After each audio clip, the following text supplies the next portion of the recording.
This is a Rogue Media Network podcast.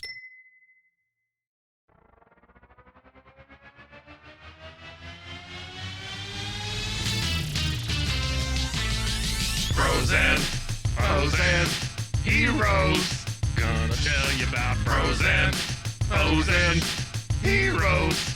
Gonna tell you about comic books, costumes, facts, Boots! and other stuff. In this week's issue, Kingdom Come Part 1. Welcome into Bros, Foes, and Heroes. I'm Zach, joined as always by the monolithic one. Oh. I don't even know what that means. But Mr. Mike, so Mike, it's how are you like doing today? like the big thing in 2001. That's a big thing in- monolith. The big thing that the apes were fighting against. I thought the thing that they're like where they're beaten with the bones. What are you talking about? But I mean, they're beaten with the bones while that big black thing is just that's okay, the monolith. that's the monolith. Yeah. I got you. Yeah. Okay, yeah. I only know that because my wife and I got into a thing about monoliths one time, and I couldn't even tell you how that happened. Okay, then I won't make you relive. It's kind of like hot browns that we were talking about right before the We show. talked way too much about hot browns. It's a and we have Kentucky decided- hot brown. I'm down But for I'm it. done. An I'm open-faced sandwich. It looks delicious, except tomatoes. I'm not big on tomatoes. I'm going to drink some of my hot brown now. Oh, now you're talking about coffee. It's just coffee. See, it's the thing. It's a very uniform. I guess you can It's use a it for a lot of different ubiquitous things. term. Yeah. Yeah. Use it for anything. We're going to kind of Almost. wrap up our little series that I've put together that I so aptly titled Superman Stories That Don't Suck. This one But excites me. Mike has been looking forward to this Yeah, one for a while. I have. Ever since James Gunn kind of teased his S for the new Superman movies. That and it didn't is sound the right either. teased the Superman logo Teased his S. he was going to use for the DC movies. Yeah, I got you. And it is the Kingdom Come Superman logo.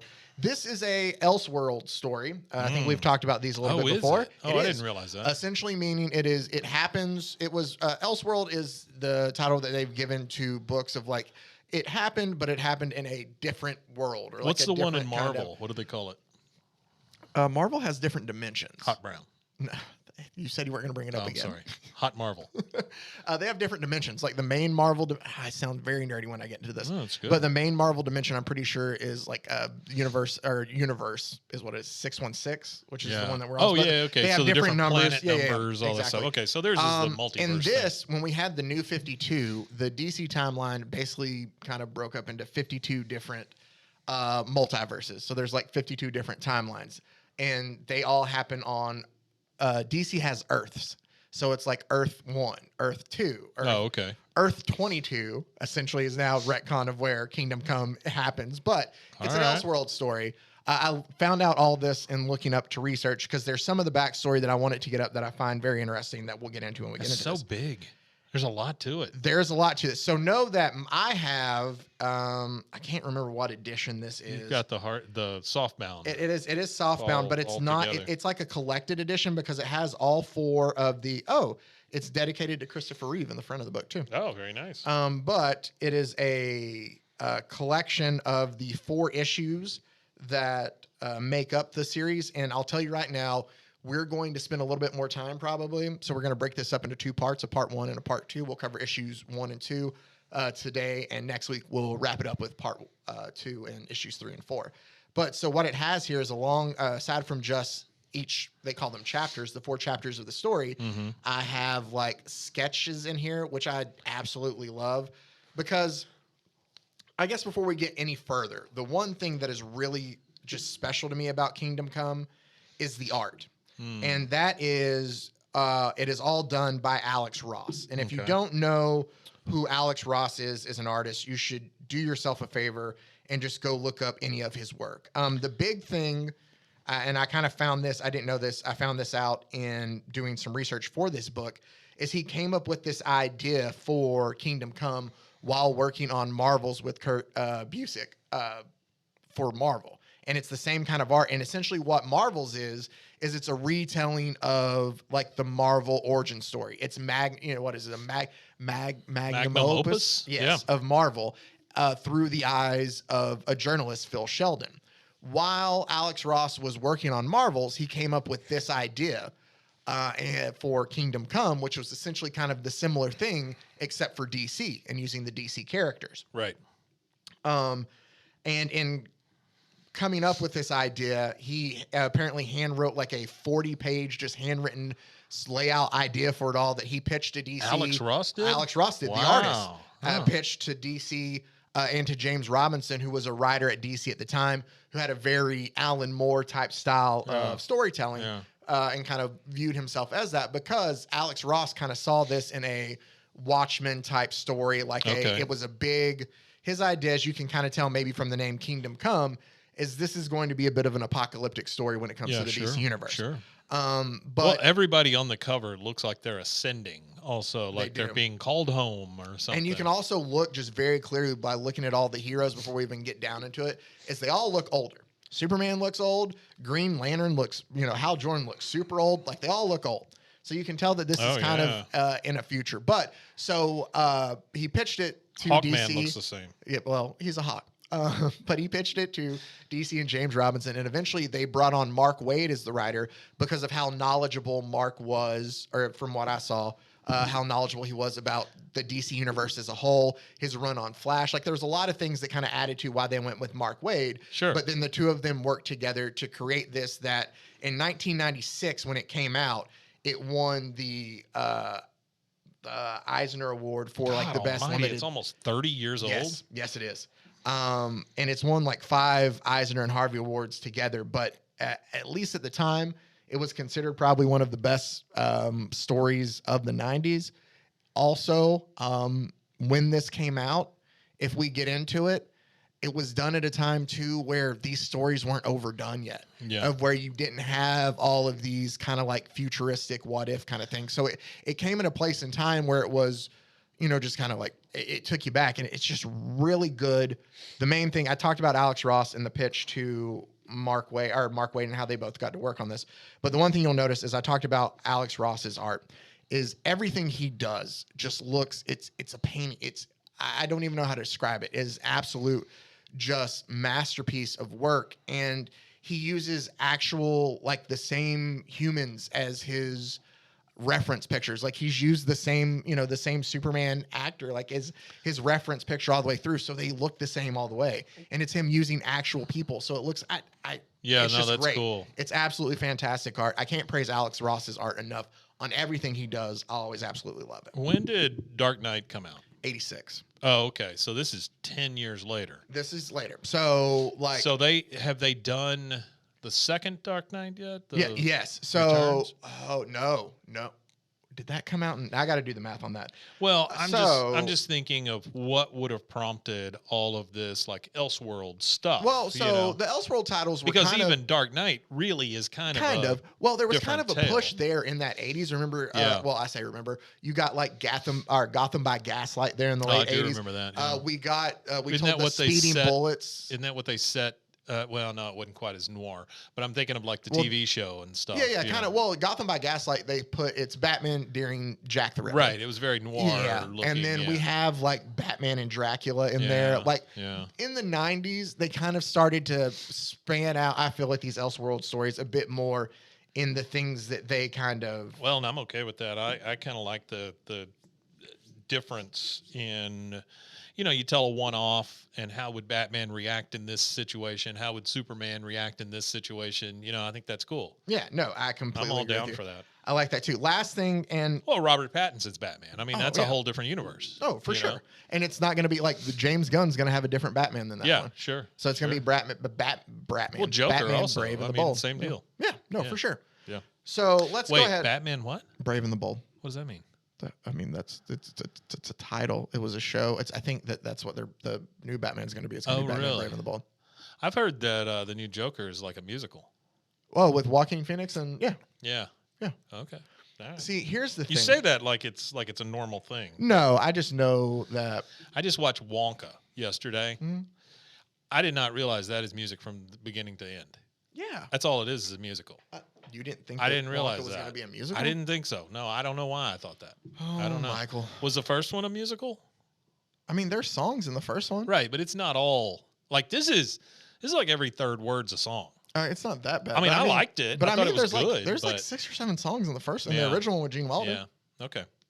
Because Imagination. Oh no, that one's redone in this And then also there's with different the lyrics Oompa and Loompa stuff. songs, and Yeah. then there's there's a couple different ones.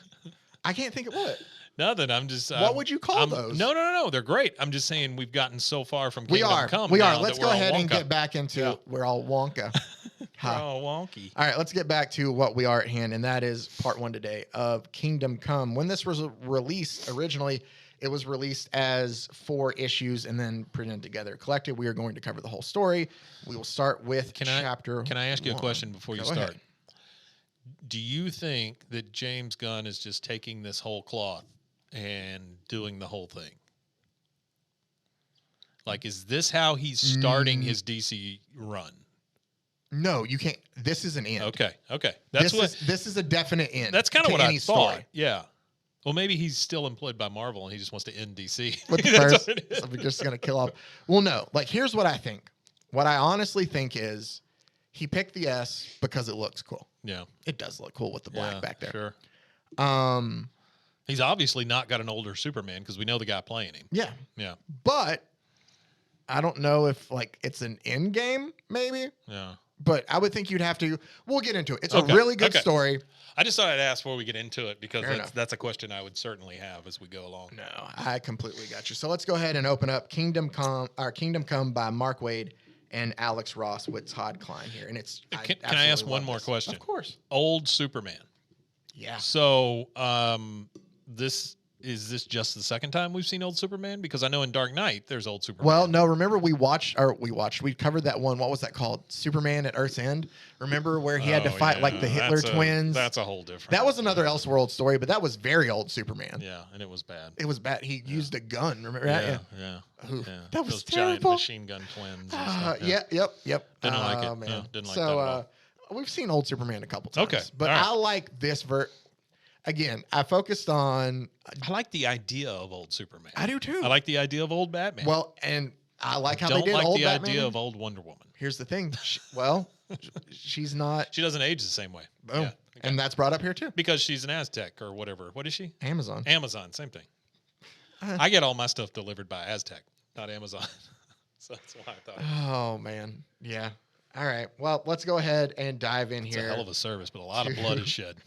I bet to Kingdom Come, Yeah. which Is it opens up here. gorgeous art? Oh yeah. Gorgeous. No, that's the thing is, it's Even going Harley to look Quinn's old. fantastic. That's not Harley Quinn. Oh. This is okay. what I wanted to get to. All of these heroes here, Yeah. you do not Wait, know they're a brand single new? one of them. They're all brand new for this story. Oh, wowzers. So Look at that's this. and there's a reason behind this, and I'm going to tell you Is this this now. evil Wonder Woman? It's not. Here's the Okay. thing. A lot of these, like once we get to the sketchbook, Yeah. he's named them all, Oh. but they don't have names in the story. Oh, wow. But there's like you'll Okay. You'll Are see these kind of while we get replacement? to it. Okay. I'm not asking any more questions. The All one right, go guy for you it. might know right there is the Spectre, Oh, okay. and the I've, Spectre's been around for a long I've heard time. the name. I just don't know You anything have, about I it. think you have a Spectre comic that Yeah, whatever. Mason ended up taking from. I think we've pretty much established the fact that I have no idea what was in my attic. That's true. Yeah. But he's going to kind of be the best way I can describe him in our story. That's just That's not Shazam? no. Okay. No. Okay. But It's Battery Man. he's kind of like our ghost of Christmas past and present through the story in a way. That makes sense. Because he can kind of float through time and Sure. through like he's a specter. He can show you. Yeah, and so that's his kind of role through this once we get into it. Chapter 1, Strange Visitor, and we open up and it's a very kind of just apocalyptic it quotes there's a lot of religious imagery through this Yeah. and a lot of talk kind of revelations Well, I mean, and with of like with the title Kingdom exactly. Come. Yeah. And so there's a lot of just kind of great dark brooding imagery there of while it, kind of quotes some of the scripture from That's a kick-ass image right Dude. there because that's Superman versus Batman, but it's a eagle Versus or a a bat. bald eagle versus a bat. Yeah. but you can kind of pull that away Oh, from you know exactly what it is. See? Yeah. But there were voices and So thunderings good. and lightnings and an earthquake, and it's just setting up this giant epic battle that you just see. It but does- you can't tell who it is. It does feel biblical. It though. does. There's like a glowing green, and there's these Yeah, reds. but who else and it- throws bolts? Zeus, Oh. Captain Marvel, Okay. Captain Marvel, Yeah. probably. Yeah, that's what I thought. And it looks like the hand almost coming out from like it's so great how it's drawn. Yeah. to open it up, but it just sets like this almost hell-like landscape as it's kind of quoting Revelations to go through to set Oh, this. like Just everybody's over there fighting each other behind that. Too. yeah, Yeah. Okay. but This it's gives like- me like Excalibur feels also. yes, Yeah. very much okay. so. And then we kind of cut to, and we see that all the quotes while we're getting quotes from Revelations. Yeah. Is there's a pastor reading to a man in a hospital. Okay. And he's telling him, or he's reading all of it, and we think that the pastor is reading, but really it's the man in the hospital bed who's kind of telling it to the pastor, like Okay. telling him like, these are my images, these are my visions, Yeah. like this is what I'm seeing. Sure. And the pastor tells him, Wesley, like these are just nightmares, like it's okay, like I get it.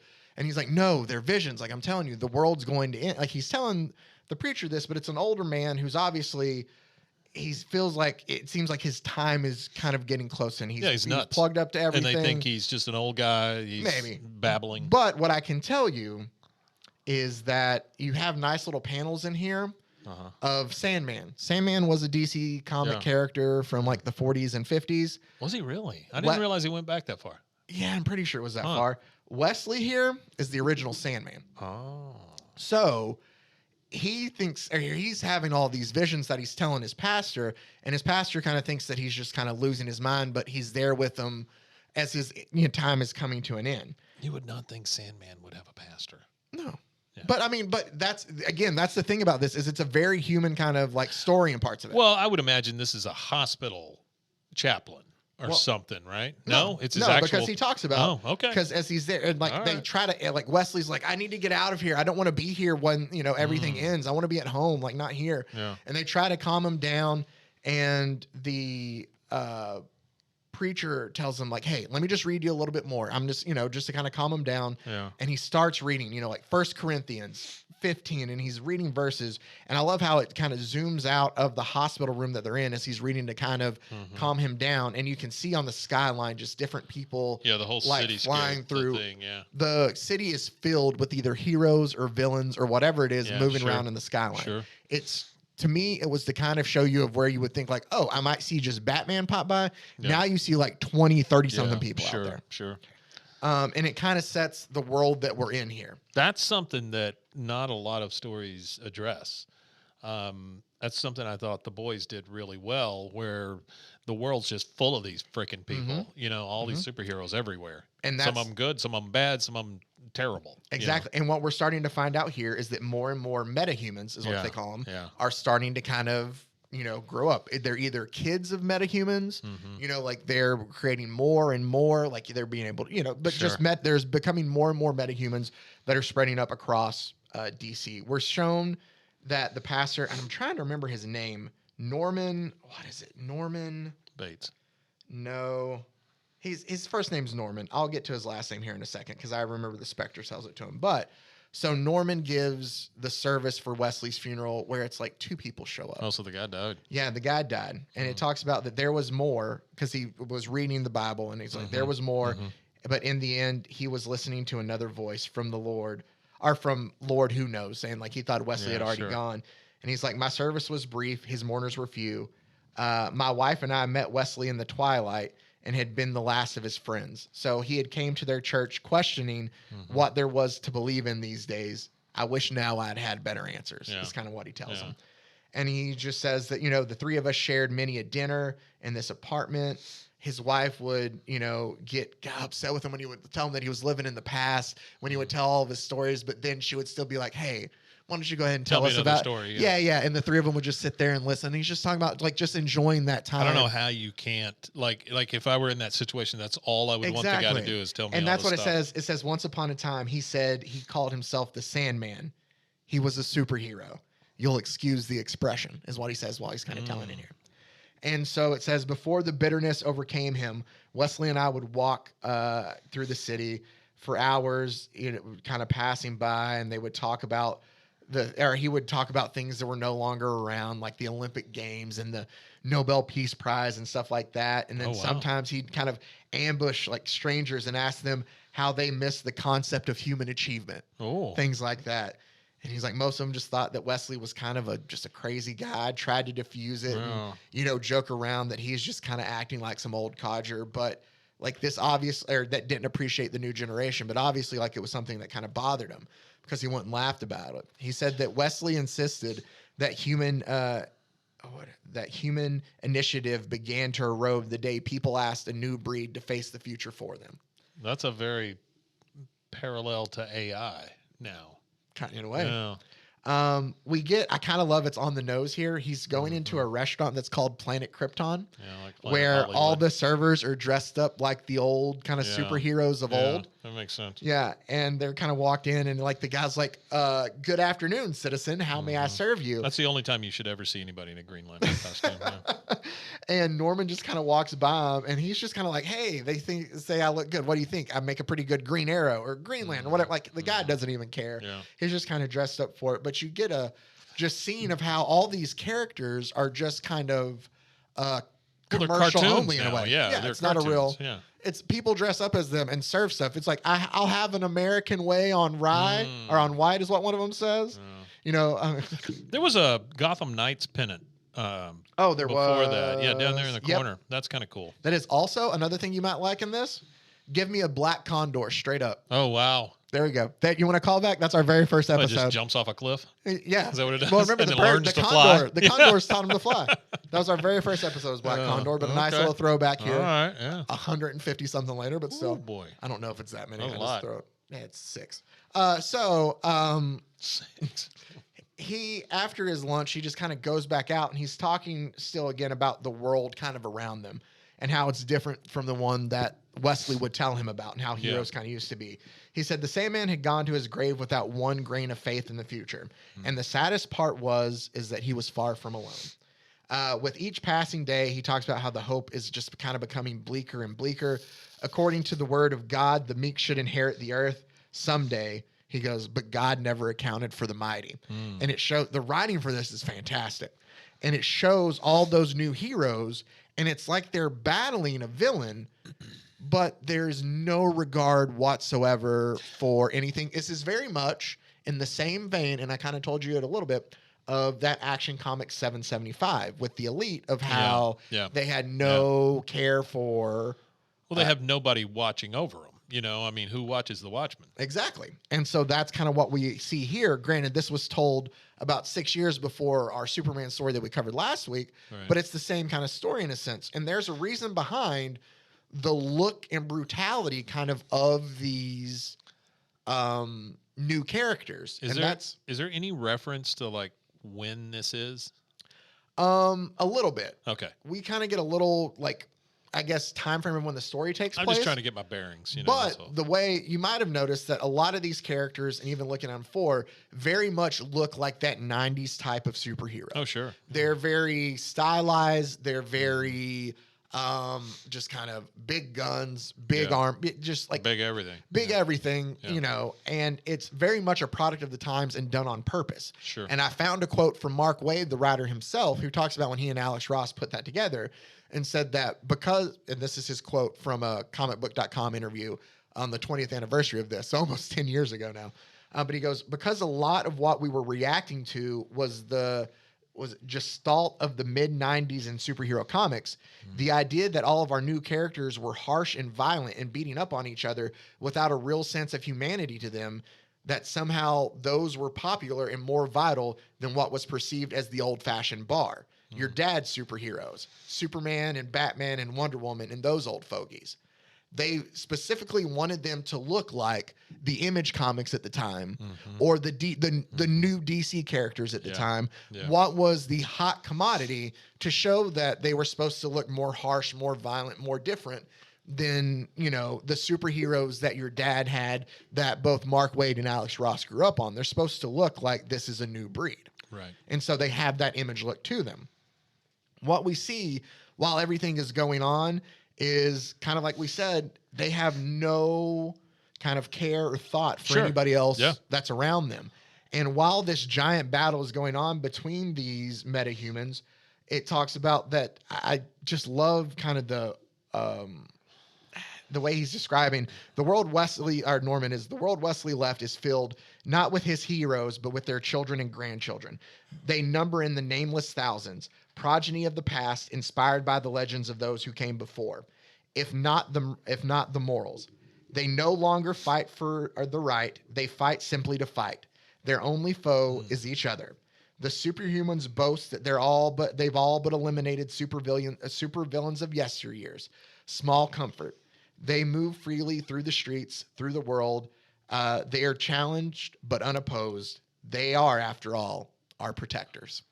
And while saying that about our protectors, it just shows all the damage and destruction they're causing everybody to the point of where Norman, the pastor himself, has to save this little girl from everything that's going on. A very frightened and scared little girl, while you get the juxtaposition, big word there, of the hero in here who's just kind of kicking back laughing while everything's going on. Is this guy 666? He is, but he's one of the heroes. Oh, okay. So it's just kind of showing you the yeah. So then I feel like they were a little prophetic in this. A little bit. Then though, something big happens that kind of shakes everything, and this is the big catalyst in the story. As they're all fighting there in what I assume seems to be kind of like Times Square. Yeah. I love how there's some either I don't know whether it's Chinese or Japanese, but there's other like culture characters there. Like, there's another there. Because it's more of like a world center. Exactly. Yeah. But all the battling all of a sudden just stops. Like they're fighting and they all stop to look what's coming on the TV there. And the giant screen in the middle of Kansas. And it just says Kansas Bulletin. And you don't know what's going on. And it's got like an epicenter kind of thing. Mm-hmm. It says, I tell myself this too shall pass, that humans still have a chance to reclaim a world rightfully theirs while it still exists. That in the face of superhuman might and superhuman odds, time has not ran out on humanity. Yeah. And then it shows that and them all stopping and look at it. And he goes, I am wrong. And then it shows everybody just stopping to be like, it's like oh no. Yeah, it's like not when just the superheroes, it's everybody. It's everybody. It's like, what's going on?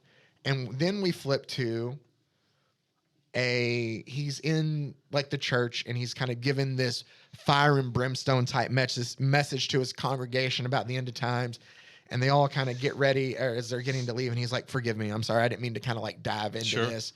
And they all get ready to leave, and he's like, they were coming to me for mourning. Like, they're looking for hope, and all I'm doing is give them. How do you not feel that way with all that? And that's kind of what he's like, he's looking for kind of hope and encouragement, and I just can't give it to him. He's like, I see this world, and I'm having a hard time finding anything to hang on to, and it's hard for me to give that to my congregation. And while he's there, he talks about, like, Wesley knew. He's like, he knew this was going to happen. He told me. He had those nightmares. He goes, or maybe there were visions. Maybe they were. Maybe they're, like, he's starting to kind of question all this, like maybe he finally knew all of this stuff. He goes, but if he was right, and then so now if he was insane though, then I am too, because I'm having his dreams. I'm having these same thoughts. And if these, visions of utter despondence, if he wanted someone to act, like why me? Like, I don't know if there's anything I can do. And he goes, Kansas proved it. Thanks to the superhumans, the end is near in the word of God. But so very, very far away. And about still don't really know what happened in Kansas. We don't. We're about to find out. Right. The Spectre now appears and shifts through into the church to meet Norman there. What's his deal? He's just a ghost?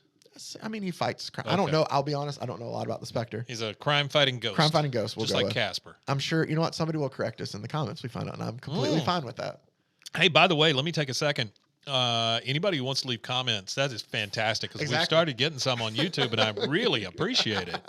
Me too. Please correct us. Yes, please. Yes. Dear Lord. Especially when we get Tell me how stupid I am. Well, especially when we get the wrong actor from The Wire. I can tell you, I thought that when you did that, I was thinking of actually the scene where they're trying to find the bullet that's end up in the refrigerator and it's just MF over and over again. So I thought the same when I was like, oh, okay.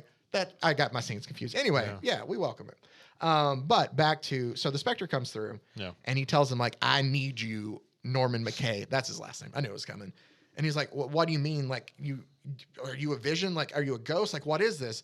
And he's like, hardly. Like, you're very. Like, no, that's Marvel. Yeah. Sorry, he's like, you're very sane, but you may be paramount to mankind's survival. He's like, even as I stand before you, an act of unspeakable evil has begun to manifest Armageddon, or has begun to manifest. Armageddon is fast approaching, but you know this, you have the dreams. Like he's telling him, like, you kind of know. And he's like, yeah, I get the same things that Wesley was had. What all is it? Or what is this? And he kind of questions like, I'm getting a little ahead of myself, but he questions like, wait, are you an angel? Are you God? Like who? Because he's trying to figure out all this. And well, also that's a heavy burden to lay on somebody. it is. He does ask him, he goes, you see my mind, my soul, are you an angel? And he goes, of sort. Here, he's asked your question. A higher power has charged me with the task of punishing those responsible for the coming evil. Long ago, I would have judged swiftly and with clarity, but my faculties are not what they once were. In order to carry out my task, I must anchor myself to a human soul who seeks justice. Oh. And he goes, but I don't. And he goes, you will. The Spectre tells him you will. That makes sense. So that's why I was saying he's kind of like the ghost. He's using Norman to but transfer. He needs a human to interact. So Yeah, what? I get it. And he tells him, That's like, cool. I'm going to show you, because I came too late into search of Wesley Dodds, who was the Sandman. He saw more tomorrow with a power that he did not understand, but he passed this power on to you. So that's why I'm coming to you now. You're going to help me as we figure out and to figure out if there's a way for us to stop this. Sure. And he tells them very well, but explain this to me. If you're truly of being of great power, how is it you cannot find, or you can find no way to avert this catastrophe? It's a good question. And he tells them, like, that's not my task. And he's like, once Earth boasted other saviors who might have stemmed the tide of this destruction, but as you will see, they are no longer the solution. Yeah. They are in many ways the problem. And we shift off to what looks like. Where does that look like, Mike? Well, it looks like Kansas. It It looks does like look like Superman Kansas. working around in the cornfields. Here's what I will say. Tell me that old, and I kind of brought it, tell me that old Superman is not look like Jesus. Oh, a little bit, yeah. With the cross here's- on his back here's- there. And there's going to be a little, like, I like to think that maybe maybe it's just me with all the religious undertones. He's a carpenter. He's a carpenter. He's got a big beam on his He's back got like a cross. long hair, Oh, yeah. beard, and later on it will be brought up how he is not from this world. Oh, yeah. So I'm just saying. There you Anyway. go. Yeah. Well, he's always been kind of a savior. Kind of. Well, anyway, yeah. it's a similar story, very Yeah. much so. Like, and you can have that story without it being a direct kind of Sure, allegory, sure. because there was some of it when we covered Mr. Miracle. Well, in a way it's just that's there that too. it's just that hero's tale, right? True, I mean, very that's true. all it is. Yeah. Whether you're talking Bible or Superman, it's still the hero's tale. You're you right. know? Yeah. And so Norman asks the Spectre, "Hey, where are we?" And he tells him, like, "Where does it look like we are?" And he's like, "In a Midwestern farmland." He goes, "But that's not." And then he kind of quiets himself because he sees Superman working. He's like, "That's not possible." Oh. And he's like, "You don't need to lower your voice. They can't hear us. Not even him." So that's kind of your that's the thing. Ghost to Christmas Past. That's kinda thing. like Yeah. he's able to watch. He can see. So Spectre and Norman right now are the ones who are able to tell us the story of everything that's going on, because they're able to see and be able to transfer or traverse through time and space and all Yeah. that to where they need to. It makes sense. You have to have a storyteller here. Yeah, and it says that's where it says the farmer, he looks familiar, and the Spectre says he should, though he is not of this world. He came to Earth. Yeah. And I was like, okay. He came to Earth. That's a different phrase. It Than is. He's not of this world. Uh-huh.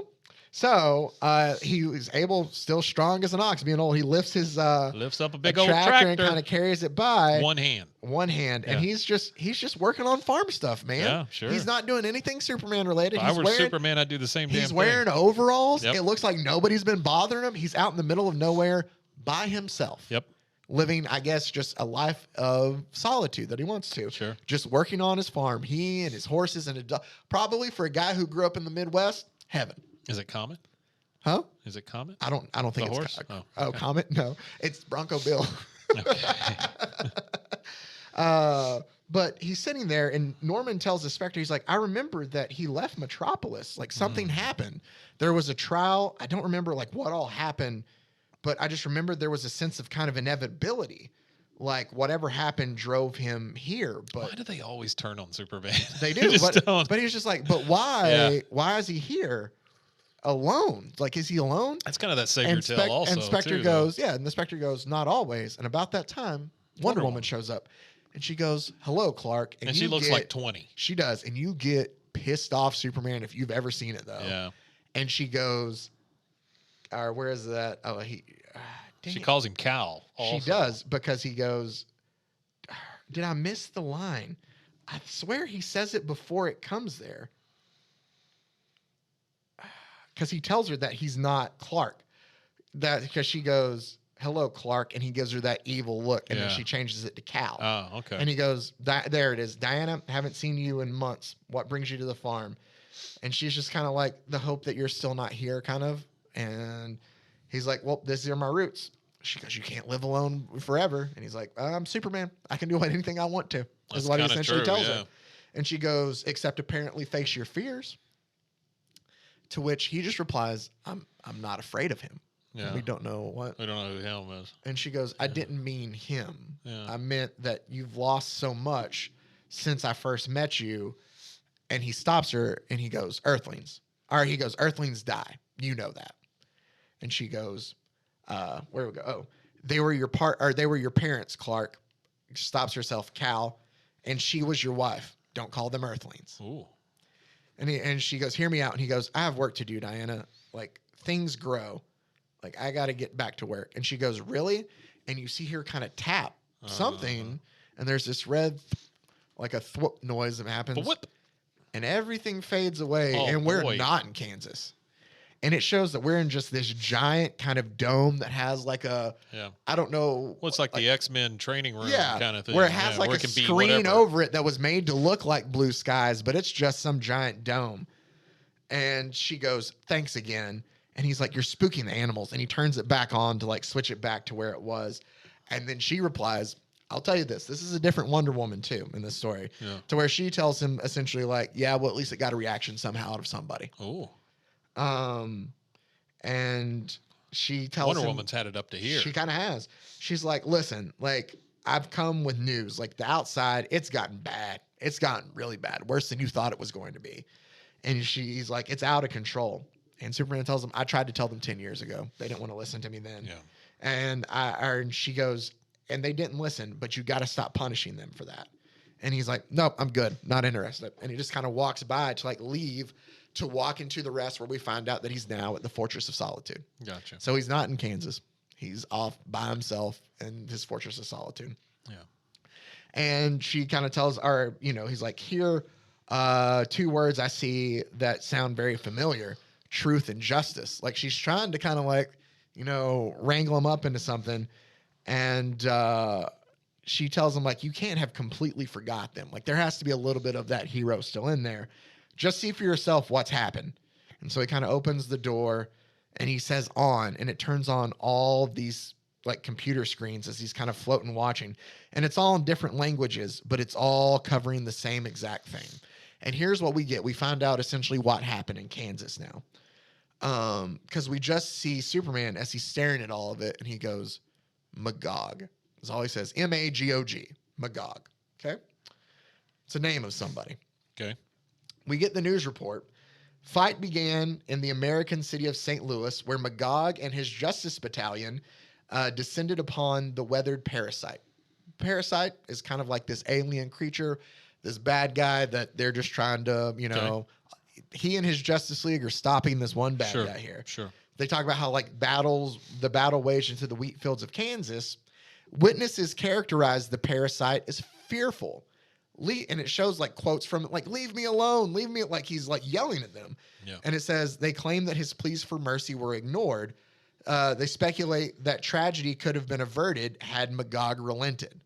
And it just says that onlookers staggered and yet not surprised by the savagery of Magog's attack. He was one of the new breed of heroes, known to many as the one responsible for Superman's farewell to Meter, Metr. Okay. But they kind of talk about how he was attacked, and in being attacked, like he panicked. Like, he just wanted to surrender and give, like, "I'm done." Like, but being attacked and feeling fearful for his life, he kind of panicked by being beaten. And so with his surrender refused, he unleashed kind of like a desperate, salvo towards the nuclear power Captain Atom. These final words belong to WKEY's on-site cameraman. And it goes, "What's he? Oh my God, the Parasite has split Captain Atom open. He split open." And then it just goes completely like silence. And about that time, then we see what's left. It's just a freaking wasteland. It's just a wasteland of Kansas. It says that early reports indicate immediate casualties numbering close to 1 million. Ooh. as the dying atom's radioactive energy swept hundreds of kilometers or kilometers, rendering the entire state of Kansas, saying like the entire state of Kansas, as well as parts of Nebraska, Iowa, and Missouri, a radiated wasteland. Superman kind of seeing enough, like it talks about, though Magog's comrades have since prevented further spread of the nuclear blight, the total loss of America's breadbasket, the sterilization of its agrarian culture has thrown the world's economy into near collapse in the face of global famine. Wow.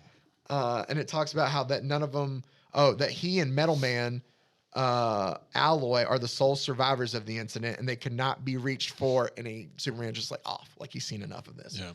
So she tells him like, Cal, please, like our generation takes their cues from you.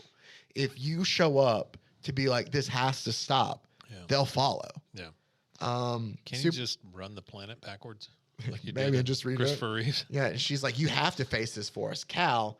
And he doesn't say anything. He just goes, there's nothing I can do from here. Go back to your island, Diana. You're safe there. And he just kind of walks away.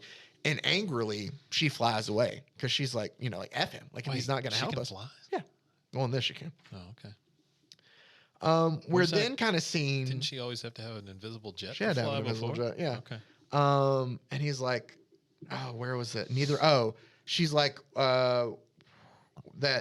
we won't, like, you must face this. We have to. We can't give up. Neither will the rest of us.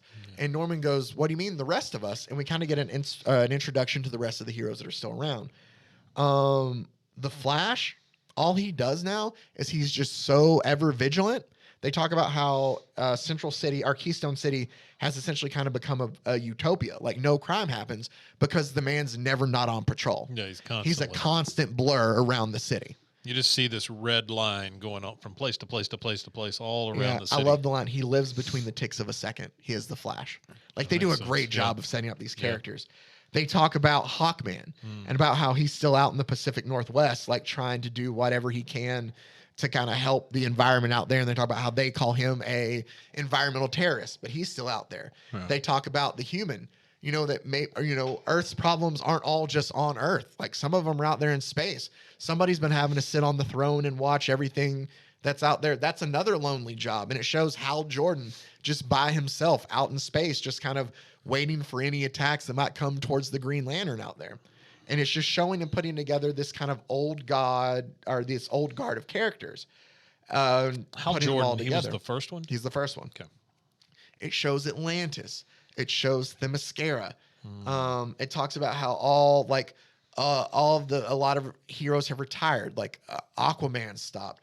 Wonder Woman went back to her island. Some of the heroes went back to the 30th century. We talked about the superhuman, our heroes of the 30th century, and that someone went back to their times. Like it's like it kind of split up and heroes kind of disappeared.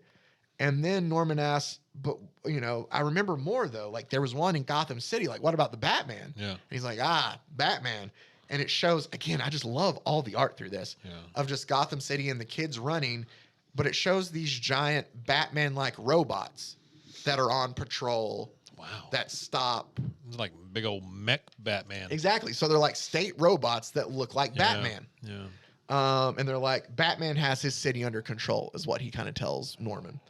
We're taken back then to our world now, and it's another scene of where the heroes are. He's like, for those who call themselves heroes now, share a silent guilt. Look around us. They're worse than before. They're not acting out of boredom. They're acting with abandon. Just showing that, like, when he's taking them back to their current time, there's that same group of heroes that had no, care about anybody else around them. Yep. They're just kind of shooting off with abandon and stuff. And he's like, this isn't, like, we need something better than this. You're supposed to be an angel, a messenger of hope.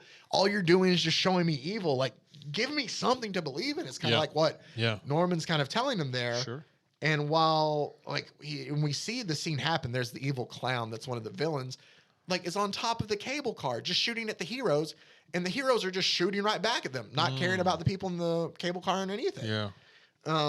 They don't care about the collateral damage. And Norman is just going on and on about like nothing matters. Like they're following Magog's just reckless league and they're out of control. Wonder Woman was right. The madness will go on and on. Oh, like sure. We need hope. Like nobody's doing anything and it's just going to keep spiraling out of control. And I love he says when we need hope. you flip over and it sees, and suddenly there was a wind, and it shows like this giant, like kind of almost It's tsunami like kind of it's not a tornado. What's it called in the water? It's a hurricane. yeah. Yeah, but whip up, and it goes, no, not a wind, a blur of motion, bending the steel of the weapons, and it shows like all the weapons being like just blurred by and snap, snap, snap, kind of. Yeah. The cable car is thrown up on top, and everybody's just kind of looking around. And it goes, even before the standards free themselves from the cable car, they knew, we all did. We knew and remembered, and it shows all of them, and they're excited. Look up in the sky, like it's hope. Yeah. Like he asked for hope, and you see it on all their faces. Yeah. And it's a great panel here of Superman just holding the two villains kind of floating above there. And it's like, he's back and he's what we need. And I love the way they close out chapter 1 here, because he goes, he had not turned his back on us. He stands in the sky, faith rewarded. He is returned. And in the next panel, it shows just kind of like an angry kind of Superman. Red and white. black. It's almost like, and it's almost like a vision. It's almost like rage. It is, but it's almost like a vision from Norman, because his look of hope on the top panel. Yeah, everybody else turns is to one of excited fear, except for him. And it goes, dear God, the threat of Armageddon hasn't ended. It just began. Yeah. And that is where we will close the first chapter of Kingdom Come. We will take a quick break and wrap up the story right after this on Bros, Foes, and Heroes.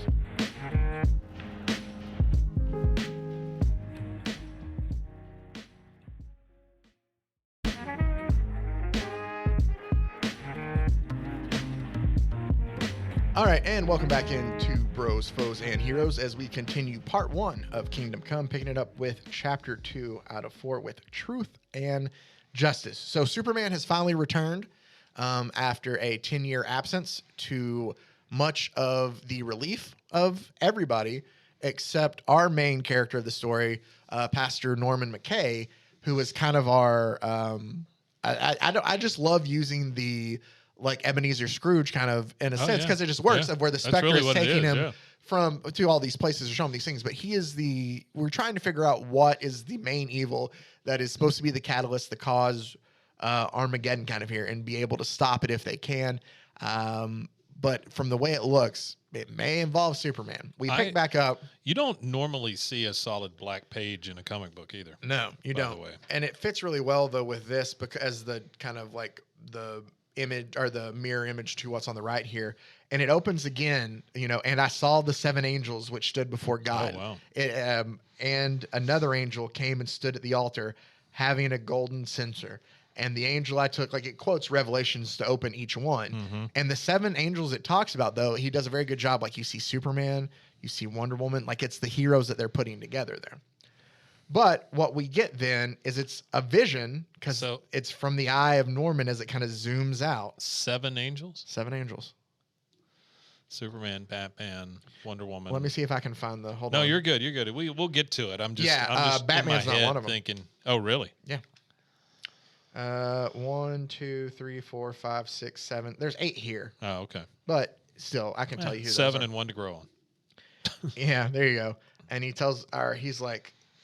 So we get Norman and the Spectre again, and he's telling him, like, where have you taken me? Like, I have no sense of time or anything anymore. And he's like, there's little kind of meaning for time where we are. Like, we're just kind of freely moving from moment to moment, guiding by your visions. Like, I only show you that which you must see. And he's like, are you disoriented? And he's like, yeah, very much so. I just wasn't really asleep, but yet I'm dreaming. I just feel. And he goes, were you dreaming? And we zoom back now, and we see, obviously, in New York, because it is the Statue of Liberty. Now, I will like that they have Lobo was here written on the Statue of Liberty, which is kind of funny in a way. Yeah. But we get a very much so with what has happened in Kansas. There is a radical superhero, very much like, it mirrors other things. But there is a very radical superhero named Americommando, right? Americommando. Yeah, and he goes, for years, the Americommando and his Minutemen have protected the U.S. from foreign threats, right? I don't like him already. I can tell you. Well, look at him. He That's looks like I'm everything saying. you would hate. Yeah. He's essentially, and you're about to hate him even more. He looks like Captain Trump. No, he's kind of what he looks like. He essentially just tells you, he's like, with what happened in Kansas, we don't have room for anybody else who's kind of not American. Everybody just get out. We're protecting our shores kind of thing. and he just starts like going after like these refugees, like trying to find, homes there. And like So he's just trying to get rid of migrants and exactly people like that. Yeah. people that I aren't gotcha. American. Sure. Exactly. Sure. Wow. With no like Pretty care close. whatsoever. Pretty close. And while he's there, he's like, we can't house all that. No more. We're not doing this. Jargon. I'm paraphrasing all this. It's worse, but and he's just like, y'all just kind of get out of here. I'm trying to make it a lot nicer. And then while they're doing like in the fighting, he's like, we will defend this nation against. And there's another group of superheroes that comes in, and they're like, defend yourself, American Commando. This land is ours to guard. America, love it or leave it. So now it's like we have heroes fighting other heroes just because of, like what's going on. And they're causing so much more damage. And that's what Norman points out while he's looking at it. He's like, the bystanders. There's He goes, 7 there. 1, 2, 3, 4, 5, 6. You're right. Okay. There you go. There's the 7 of them. I'll get to it. He's like, those aren't heroes. They're madmen. They're ready to battle over territory without bothering to care, who gets caught between them. Yeah. He's like, someone should do something. And the Spectre kind of looks up in the sky and just goes, indeed. And that's where you get, I want it to make this the podcast or the cover for the podcast cover this week, but there's just no way I could fit them all in there. But it is a great picture. We gotta fix that. There's just a great picture of them coming in, and it is all 7. That is the Ray that I will tell you. There's Hawkman, Superman, Wonder Woman, Green Lantern. Oh, that is Green Lantern? That is Green Lantern. Oh, I see him. He's kind of leaning back. Mm-hmm. That's the Flash, and that's Power Girl. Oh, Power Girl. Who's kind of like I'm pretty sure, I don't know a lot about it. I'm pretty sure she is of like a Superman type, like I don't know if she's she looks Kryptonian. like a Superman. Yeah, but type. she's like I always think of like super. I don't know a lot about Power Girl. I know who Power Girl is and what her costume looks She like. got some big ass boots. Yep, that's what they always say about Power Girl. But while the 7 of them are flying in like that, in the Flash show, I can't remember if I said. Yeah, you did. It says angels. No, not angels. Gods themselves is what it quotes as. It shows that Green Lantern is helping to save like they aren't like Superman goes to take care of the American Commando while the other ones are actually focused on not the other heroes going on. Green Lantern's focused on saving people. Power Girl's focused on saving people. So is the Flash. Like they're more worried about the bystanders and what's going on. Yeah. And we see up in the Statue of Liberty that it just says, no, the Minutemen are distracted. We're losing our mental link. It's like these aliens or villains or whatever that have some kind of like these weird twins that have some kind of like mental link with the heroes that they're I don't using. like them either. Well, it doesn't matter. Robin sneaks up behind him and kind of does hey, you got 2 guys together? Wonk. Yeah, their heads together. Very much a Three Stooges move. And they collapse. Robin is your 8th one, by the way. And yes, that is Dick Grayson as Robin. Okay. Is They're that right there. kind of a Nightwing thing? There was a Red Robin costume that is. Okay. I just don't remember when Red Robin was in Batman. There's a Red Robin, by the way, bottomless fries, but Red Robin with a black cape. Yeah. Okay. I think he always had a black cape. All right. Good enough. And it says, so they go and they save everybody. They defeat the villains kind of. And then, they sweep their foes aside like 10 pins while Wonder Woman protects the innocent. So like they're all going in and saving everybody. And there's reporters going crazy and they have questions like, hey, are you back? Like, this is the story of the century. Right. And then they all fly away and they're like, wait, where are they going? Wait, where'd you go? Yeah. And he's like, we really need you. He's like, somebody tell Midtown that let them know that they're headed towards the UN building. So they run over there towards the UN building and Superman kind of sits there and he's prepared to make a statement. And he tells them all, he's like, good afternoon. Many of you may remember us. We have been away for a while. That was our mistake. In our absence, a new breed of metahumans has arisen, a vast phalanx of self-styled heroes unwilling to preserve life or defend the defenseless. Wait, a vast what? Phalanx? How do you spell it? Phalanx. Okay. Phalanx? I don't know. I was just thinking wiener, so that's why I That's thought phallic. that. Yeah. Well, I mean, it's right there. Phalanx. Okay, go. We're going to learn a word together. Just saying unwilling to preserve life or defend the defenseless. A legion of vigilantes who perverted their great powers, who have forsworn the responsibilities due them. We have returned to teach them the meaning of truth and justice. Together we will guide this new breed with wisdom, and if necessary, with force above all, and we'll restore order. We will make things right again, is what he kind of tells them. So it's phalanx. Phalanx, like Well, anyway, it is not. Well, number 2 is a bone in the finger or toe, but I don't think that's it. No. Number 1 is a body of troops or police officers standing or moving in close So formation. they would be Yeah. their group. So yeah. it's like a group of yeah. And he's like, Almost well, like an army.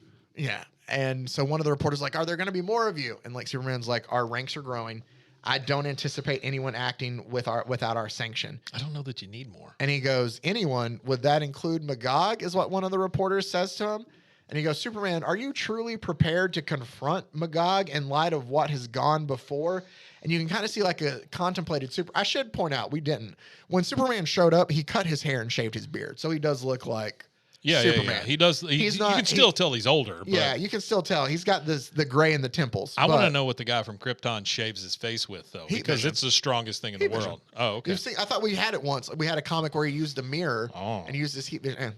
Maybe that was Lois and Clark. I don't know. I feel like he did that one. But like Superman's kind of taken aback by that question, and Wonder Woman just kind of steps in front and is like, he'll be dealt with, like, and he'll, given the consequences of his actions in Kansas, him coming up and him resurfacing kind of seems unlikely. Mm-hmm. Like, I think with all he's done, like, we don't have to worry about him.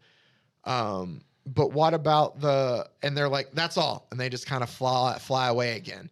And then we get it, ladies and gentlemen of the delegation, is anyone here delighted as to what we've heard? And then you see no, why am I not surprised? And it shows a boardroom of where it goes to.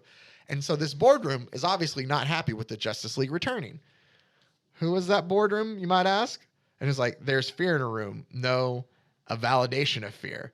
And we'll come back to this boardroom here in a second. Mm-hmm. He then goes and they're talking about how he was going to find ranks or, build up their ranks and stuff. Superman said that his league will grow. Who else is he talking about? Inspector tells him we'll see.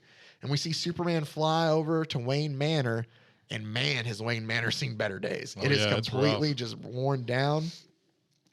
But Superman makes his way to the Batcave, and you see Bruce, I know you're down here. You can't hide from me.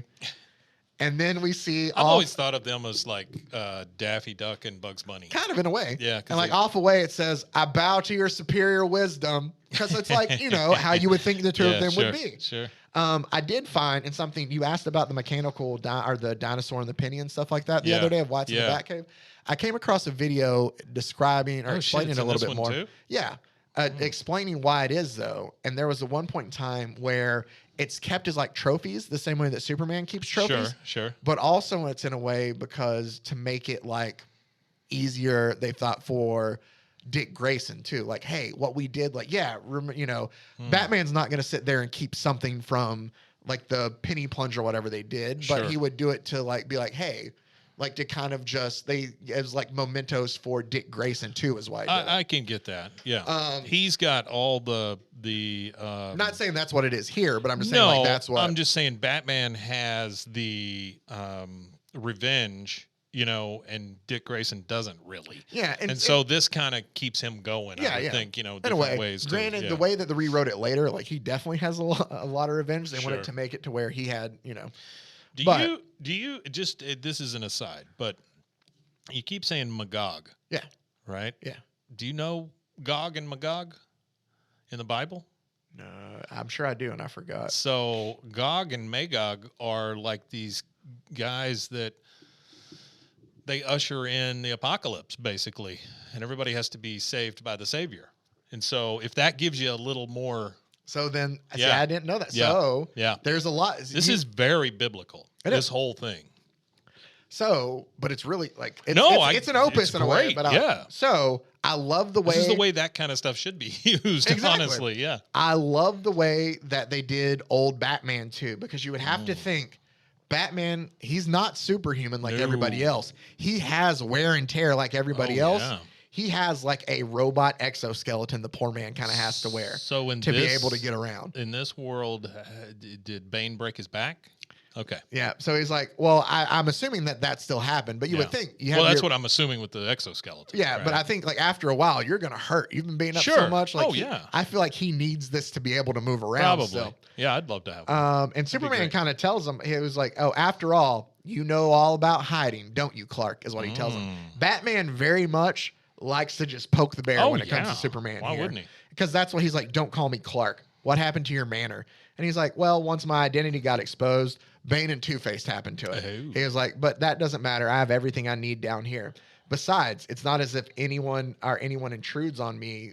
That hardly ever happens. Clark, like he keeps doing it on purpose. And he's like, I told, he Duck goes, season, rabbit season. yeah, exactly. He's like, somebody told me that you became free. This was interesting. Somebody told me your knights became free once genocide blew up Arkham Asylum and everyone in it. And he goes, not to mention Belle Reve Prison and Blackgate. Not an action that I'd condone. And he goes, but tell me, this is Batman talking to Superman.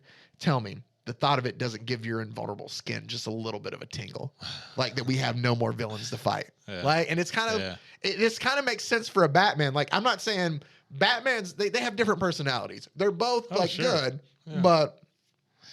And I love the fact that Batman always uses the goody two shoes part against Superman. You know, yeah.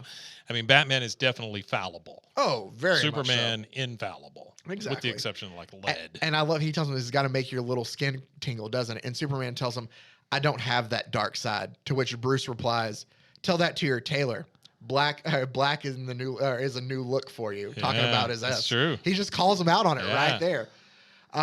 So he's like, And he's full of crap if he thinks Superman doesn't have a dark side. Yeah, and definitely. he's just that's the thing. We talked about it in Tower of Babel. Oh yeah. Way back when they're talking about if they want to keep Batman in the Justice League, and he tells them, if you can't see a Justice League where it doesn't make sense for us to have kind of contingency plans for all of us, then I don't need to be here, because you're all people that could be destructive. Like, he knows just how anybody could turn in a way.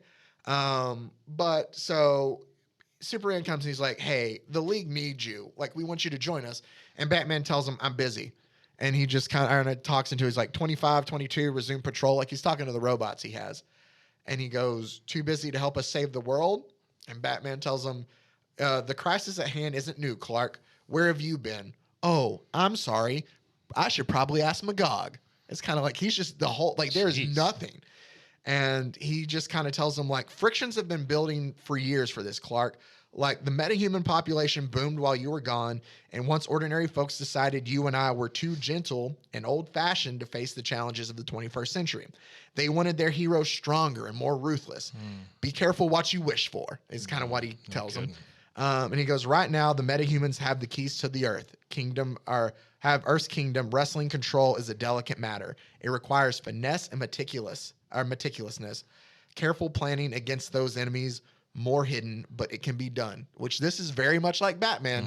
Batman likes to plan everything out. And he tells him without, I might add, Superman in the Justice League booming into town, punching now, asking questions later. Just essentially telling him, I was doing a fine job without you guys coming in. We don't need you. We got this, is what he essentially tells him. And then he says, Dick doesn't see it that way, is what Superman kind of tells Batman. To Batman goes, oh, you got him to reclaim his Robin mantle. Is that supposed to sway me? He's like, try harder and see, or try harder. He and I never did see completely eye to eye, is just kind of what he tells him. He's like, I have my own controls in place, thank you. They may be slower and more methodical than yours, but they get results. You used to brag that Metropolis was a utopia next to Gotham. Now who has the utopia? Like, Batman is just very much... Damn. Yeah. He's ruthless. He is. So Superman tells him, I'd kind of like some paradise. From what I've seen, Gotham is nearly a police state. You always favored scaring people to obeying the law. But this, you're willing to turn ordinary citizens into a superstitious, cowardly lot, is what he tells Batman. And Batman tells him, they'll fear me more than they trust you.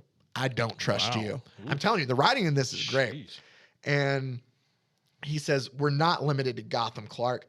We've built a framework that extends from here all the way through Star City. To which Superman says, and we see step out of the shadows. He has a group with him. There's Oliver Queen, our Green Arrow. There's Diana Lance, our Black Canary.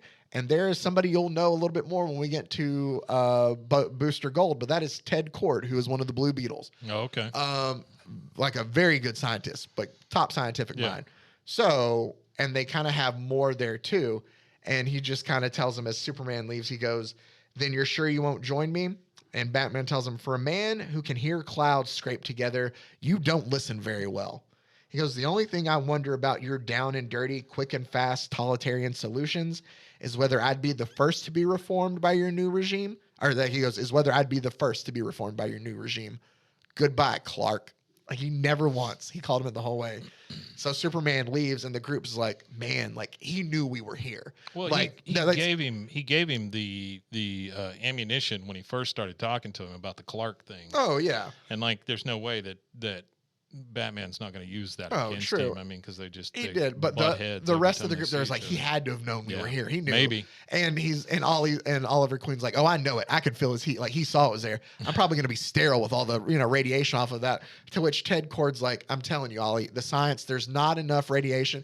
And he stops me. He's like, "Let an old man just be paranoid for a little bit. Like, you don't have to always." Yeah. It's just a nice little, with everything that's serious, it's just a nice little moment of kind of comedy. But by the way, Gog and Magog, also in the Quran, also in Jewish texts. I mean, they're a constant, like, at the end of the world kind of thing. Cannibalism, Alexander the Great's gates, apparently, those were built in mind of trying to keep them out and stuff. Yeah, there's a whole, I'm sorry. You're fine. I geeked out on it just a little bit. No, that's good. Yeah. See, that's stuff that I didn't know, that I'm enjoying the actual, like. Yeah. Yeah. So they Just put think how deep they this put a thing is. lot of work into No this. kidding. Here's what else I love as they're talking about, because like Norman brings up, he's like, "I thought that they were friends, Superman and Batman." Never. And Spectre goes, and I love this quote: "Great minds don't always think alike." And that's kind of That's a great point to put. Yeah. And he goes, "In their day, like, were they the truest representations of their kind?" Yeah, like, yes. One was the zenith of human fortitude and ambition, and the other the pinnacle of otherworldly power. They were two sides of the same coin. Here's what I love about the art. That's why they hated each other. Yeah, what I love about the art, they recreated the first issues of each of their comics for that. That's Superman 1. That's Action Comics. That's Action Comics 1. That's Detective Comics 27 that we covered through too. That he just redid, which I love then too. So we kind of see the group, and it talks about that whenever possible. Oh, he goes, here we go. "And so as hours turned into days, we bear silent witness to Superman's squad while they're silent skirmish after skirmish. Like, whenever possible, they would negotiate peace. Whenever impossible, they would enforce it. And at every turn, transforming enemies into allies." And so you can see, like, their group is growing. Yeah. And it's including some of these newer heroes. Some of the new gods or whatever. Exactly. Yeah.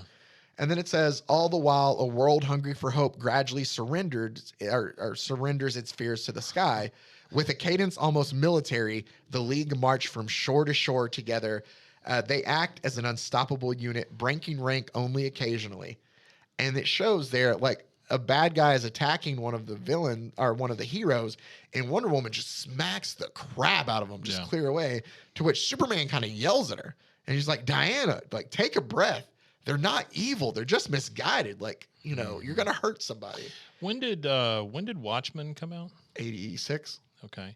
And Neil Gaiman's stuff. Like, Late 80s. Okay. Early 90s. I'm just thinking both of those guys must be awfully influenced by this, or just super proud of this. Yeah. Because this seems like right up their alley. Yeah.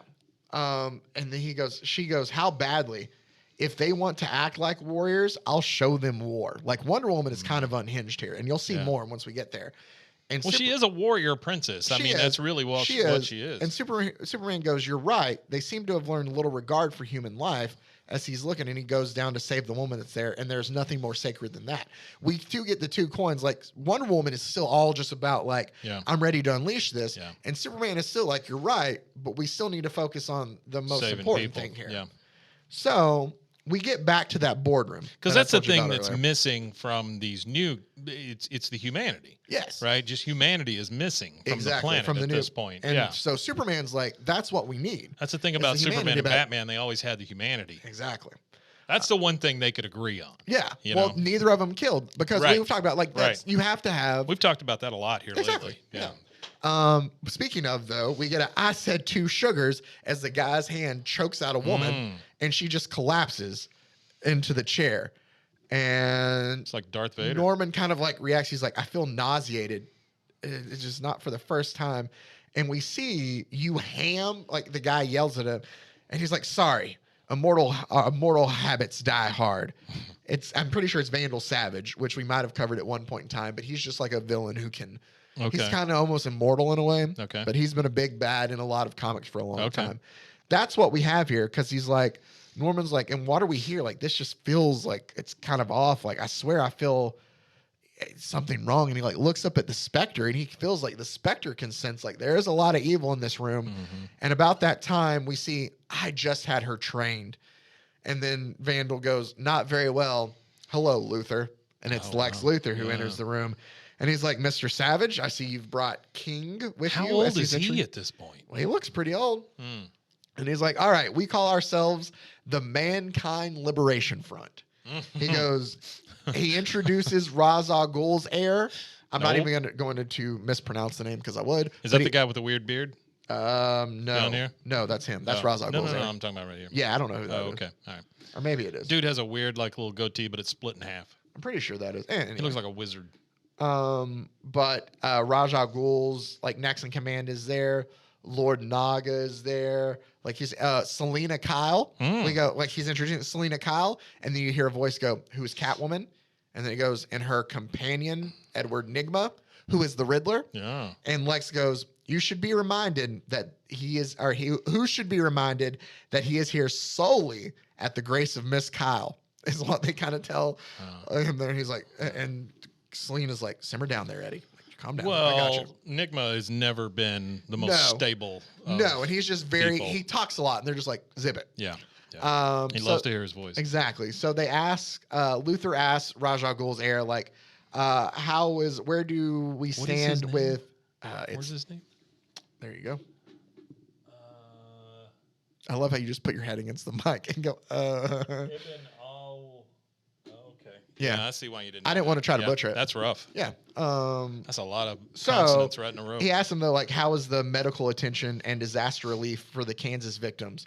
And he replies, delayed, perhaps for weeks. To which Luther goes, splendid. And then we see tech dispersal this quarter, Naga. And Lord Naga goes, we have integrated another 6 score vigilantes. Given the Arkham and Bell Reeves survivors that we re-outfitted and renamed, we are now responsible for 8% of the superhero population. Who is Naga? I don't know right offhand. Not going to work here anymore. Oh, was all that for that? I take that Pretty back. much. I'm sure that the name sounds familiar. I know he's a big bad for somebody. I just can't think of who it is right offhand. Okay. I'm doing a nerdy disservice right now by blanking on it, and I apologize. But what you see here is like they're responsible for 8% of the population now of superheroes. Yeah. And you're like, excellent. To which Edward then somebody goes, Selena, what's the outlook on?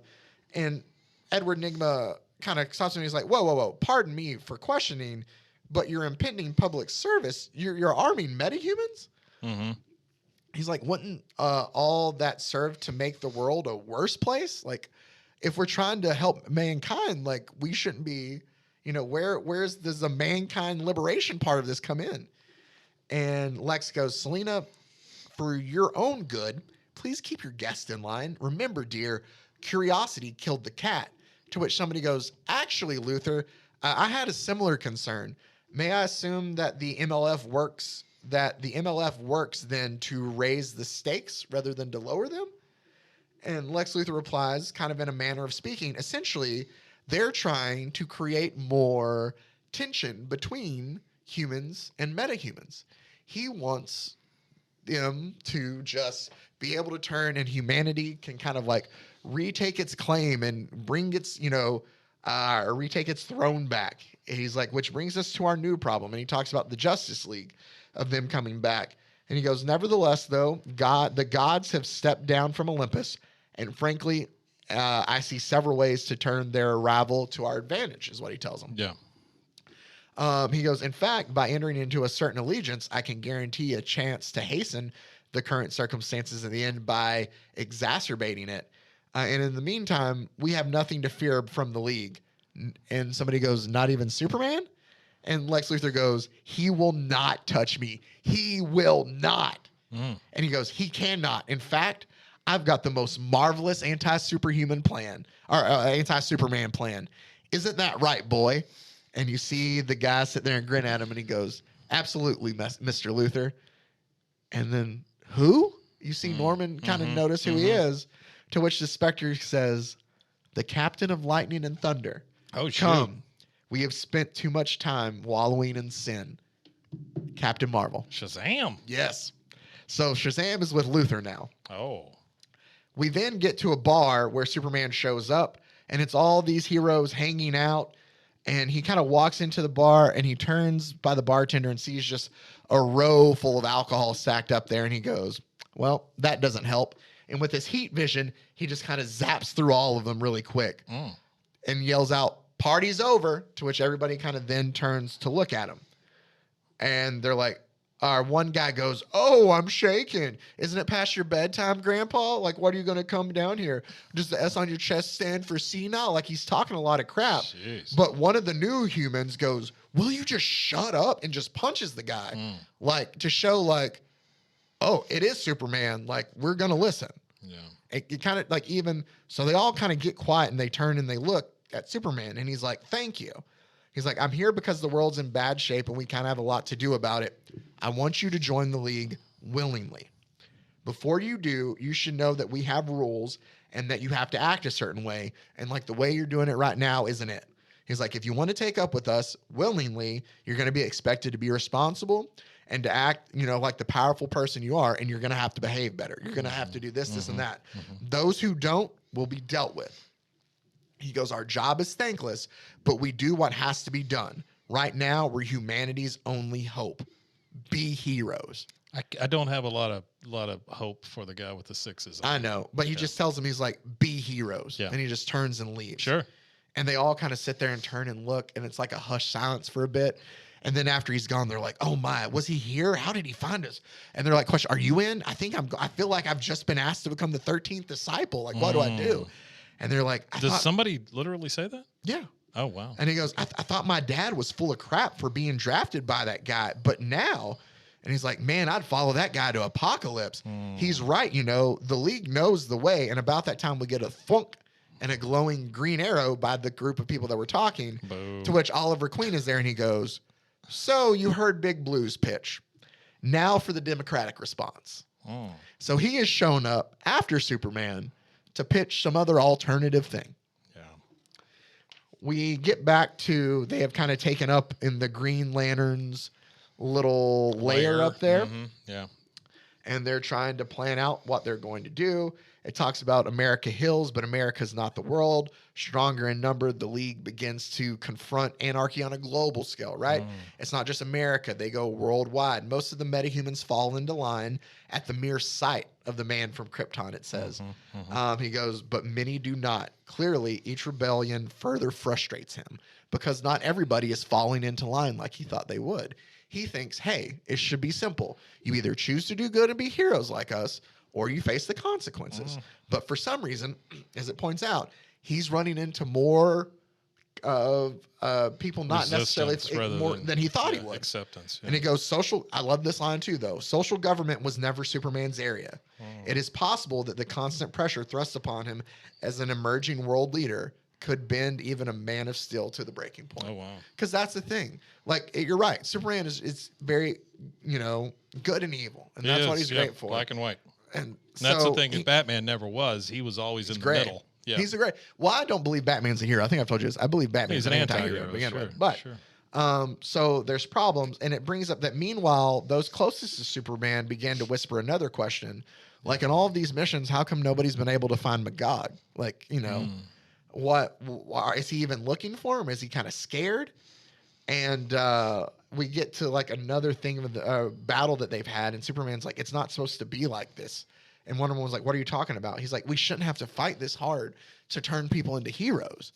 And she goes, you said it yourself, Cal. We do what we have to do. And he goes, yeah, and yet we're ending up with more captives than converts.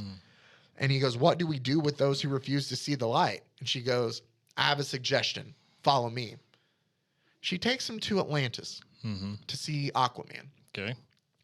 And Wonder Woman essentially tells him, what we would like is that, the world outside has gotten bad. The sea provides the perfect buffer between us. Like, we would love to create an underwater penal colony for rebellious metahumans here here in Atlantis. And Superman turns and is like, what? Like, he didn't know. Like, he's thrown off. Yeah. And he's like, what? I don't blame him. To which Aquaman or Arthur is like, don't insult me by acting disingenuous, Superman. He thinks that Superman's kind of in on it. He's like, don't do that to me. Like, show me some respect. Permission denied. Like, I'm not going to do that. Like, why would I ever do that? To which then she goes, Arthur, like, if you could see the trouble we're going through, like, there's a lot up there. Like, join us, stand by our side like you did in your youth. Come on. And he goes, a faint invitation, though I miss the camaraderie, I was never comfortable being your Aquaman. And I like that line then too. Like, there's so many great lines. And he tells him, like, he's like, you have the world up there to worry about. I have the other 70% to worry about. He's like, you want to think and kind of like trivialize everything that I have going on. You have no clue what I have to deal with down here. Oh, I would imagine. And she kind of tells him, fish. He goes, you, princess, surely understand how uneasy lies the head that wears the crown of like what I have to do. And Wonder Woman tells him, I no longer have my royal station, Arthur. Like, they took it from me. Well, Superman's really the only one that doesn't have his homeland to worry about. That's true. I mean, everybody else they're fighting for their people or their cause or whatever. Superman's really the one alien. Exactly.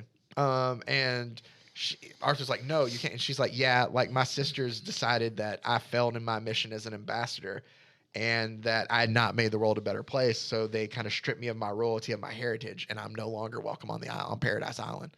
Like, I've been banned. Like, I don't have anywhere. Wow. And he's like, I'm sorry to hear that, but that has no bearing on my decision. Like, I'm still not letting you build this penal colony there. And as they leave, like, Superman's like, why didn't you tell me about that? And she goes, about the prison or about me losing, my royalty or whatever? And he's like, both. Like, why? And we see like this moment of where she's like, she has like this moment where she's kind of opening up to him. And Superman goes, both, Diana, you and I have changed, and I don't like what you're asking me to do, because she's telling him, like, the prison, like, we need to do that. He's like, I'm not used to forcing others to follow my lead. Now I'm supposed to jail everybody who won't, like, to act like judge and jury against our own kind. He goes, that's a facetious. Fascist? Facetious. No, like, if it's a fascist. Fascist. Yeah, but I guess there's an S on it. And he was like, that's a fascist. I can't do it. That's a fascist line.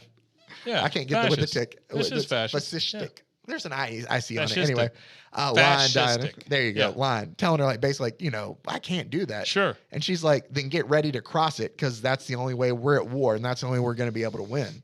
I'm like, they're not our kind. We're protectors of humanity. They're barely human. Like, don't compare us like that. And there's a moment where he's like, I sense anger. And she's like, it's not anger, it's passion. And they kind of lean in, and you get like a cough off screen of like, hey, we're sorry to interrupt. And it looks like that's Red Arrow, who's Green Arrow's sidekick. I don't know who the woman is right offhand. It looks like a Chinese flag almost. Well, she looks like but she's got bracelets kind of like Diana. It might be Donna Troy, Okay. who is Wonder Girl, maybe? I don't know. Okay. He's like, excuse us, but we thought you'd want to know. And he's like, know what? It's Magog, Superman. We found him. So we go to Kansas. We're almost done with this. We go to Kansas. Oh, you're fine. And Magog has like this giant, like, just house that he's trying to set down. And you hear him go, gently, no. And it just collapses. And angrily, he shoots off whatever, like, his staff, and just blows up the house that he was working on. And Superman goes, what are you doing back in Kansas, Magog? And he kind of shows up with all the rest of the league there with him. And he goes, well, look who it is. The Metropolis Milquetoast is what he calls him. I never left, Blue Boy. And he goes, well, I never thought you'd go this far over the top. He essentially tells him, like, you led 6 unstable powerhouses against one pathetic parasite, an overkill gesture that murdered 1 million people. And Magog tells him, and what are you going to do about it? Go ahead, take a swing, punish me. Try to lock me away if you've got the guts. And he goes, I'm not afraid of you, Magog. And Magog goes, oh, get out of town. No, wait, you already did. Actually, you've got a lot of nerve blaming me. This was your fault. To which Superman tells him, my fault? Like, what did I do? And we get the throwback of kind of what happened. And Magog tells him, like, people were questioning, saying that you were out of touch even when I was a teenager, that the way that you handled crime needed to be better. You know, like, what did, where's the line? It says, world's oldest Boy Scout is what they called you, but you wouldn't change. He goes, you wouldn't get in step. You wouldn't flex with the times. Remember the Daily Planet asked if that's why Joker got so many notches in his belt when he blew into our town. How many did he take out just the last time alone? 92 men? And Superman goes, and one woman. Because it's Lois. Oh, that'll do it. Yeah. So as it shows him being like carried off the Joker, he goes, we both tore up the city looking for that bastard. I really thought you or Batman would get to him first. Even I almost missed him. Think of trying to find the Joker. Well, and it says almost. Well, and that's one of those things, right? I mean, when evil no longer exists and that's what you were fighting against, you know, you've got nothing to really fight for. Well, and here's the thing too. And so Magog goes, I will never forget the look on your face when you saw me standing over that smoking creep. All the way to jail, I thought, what a sap. What an old woman Blue Boy's dragging me in for having the stones that he didn't. He goes, times are tough.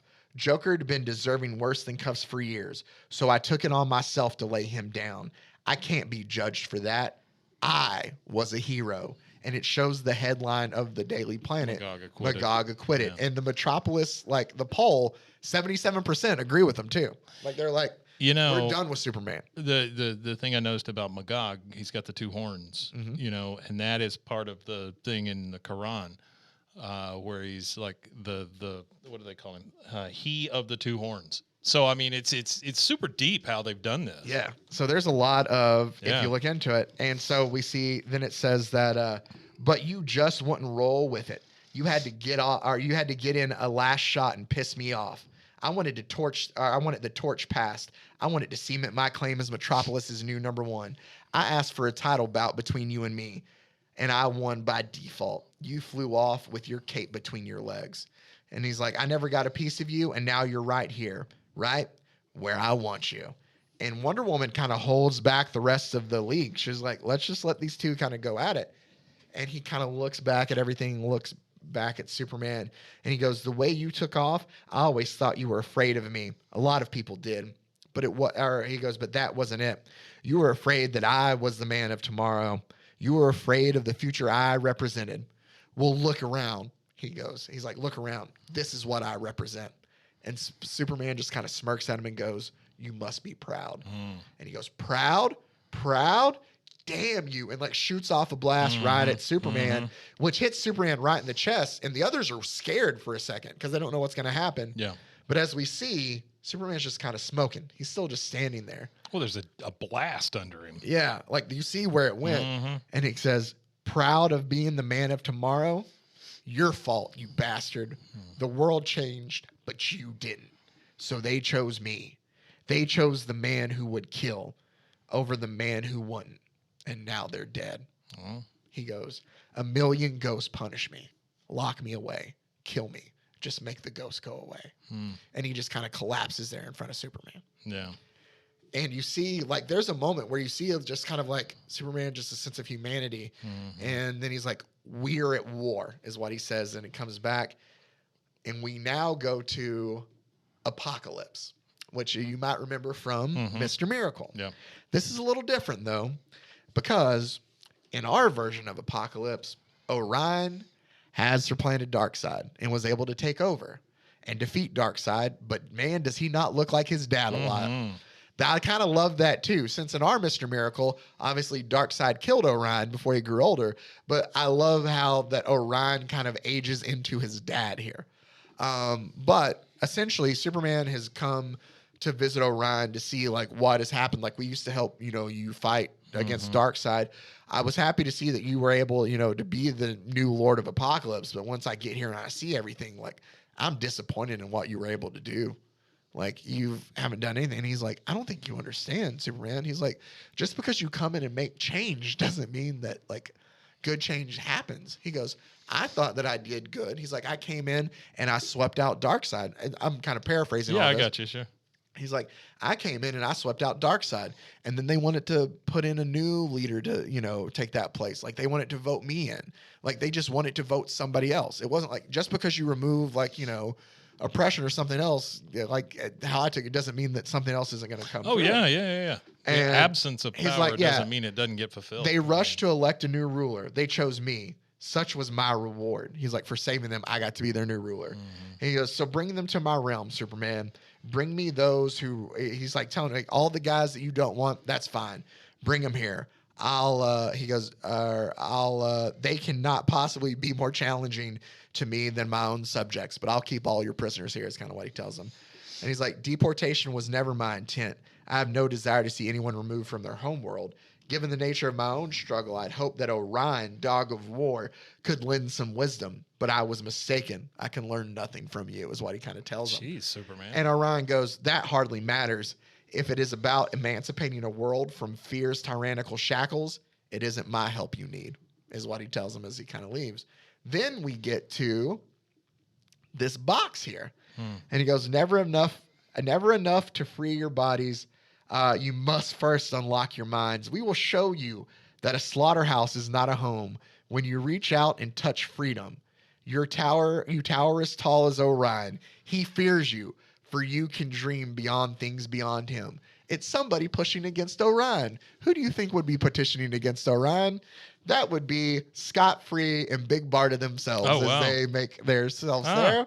I don't know what happened to her eye, but they have a little appearance there. Yeah, that's cool. Because they are going to help Superman. He's like, you'll need a security force in the facility. They're going to be the ones, which it would make sense as Scott Free, as a super escape artist, would be the one that you would help put together your prison. Oh, absolutely.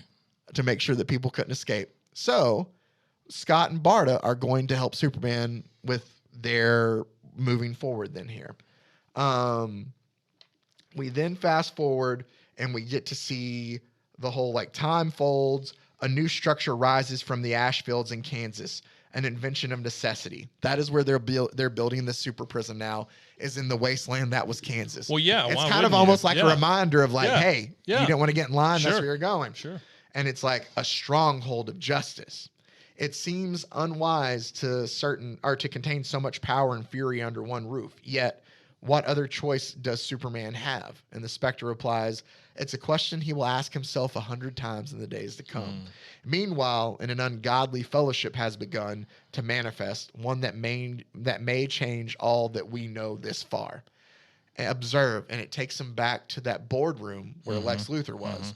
And Lex Luthor goes, congratulate our friend, and he says Ra's al Ghul's heir's name, which I'm for negotiating the one union that may yet make the world safe for mankind. Friends, I present to you our newest ally in the war against the gods, the Batman. As it's Batman, Ted Cord, Diana Lance, and Oliver Queen are all there, and with Lex Luthor, and he goes, they began to build a gulag, is what Batman tells Luthor. And Luthor goes, I know. I don't want to spend my remaining days there. He's like, I can hardly believe you're here. If I'd known that a common enemy would bring us together, I would have invented one years ago. This must be killing you. And Batman goes, given the circumstances, what choice do I have but to throw in with Lex Luthor? Alone, neither you nor I can expect victory. But together, we can curtail the Justice League once and for all. Wow. And that is where it ends. And we will pick up next week then with part 2 of Kingdom Come. So there you go. I went into it a little bit more than I would have, since we are breaking it down into 2 parts to cover the story a bit more. But I just really love the story, and I think that it's absolutely fantastic. So there we go. That is our chapters 1 and 2, and we will do chapters 3 and 4 next week. to cover our story. But the art is fantastic. I love the story so far, and it's great. If you haven't read it, I'm still not giving everything away. I try to make sure not to do that. Like, I give away enough of the story, but there's still stuff if you go back and read that you'll pick up that you didn't get. But it's just absolutely great story, and I hope you're enjoying it at least so far. It is very good. Yeah, it's very deep. So Yeah, I'm very interested to see. I don't know how Batman is gonna. playing with Lex Luthor and all that. Well, I mean, how does he? Ultimately, how does he weigh that out? Like, how does he justify it? You'll see. Well, Yeah. Okay. if he doesn't think Superman's the answer, Yeah, I guess.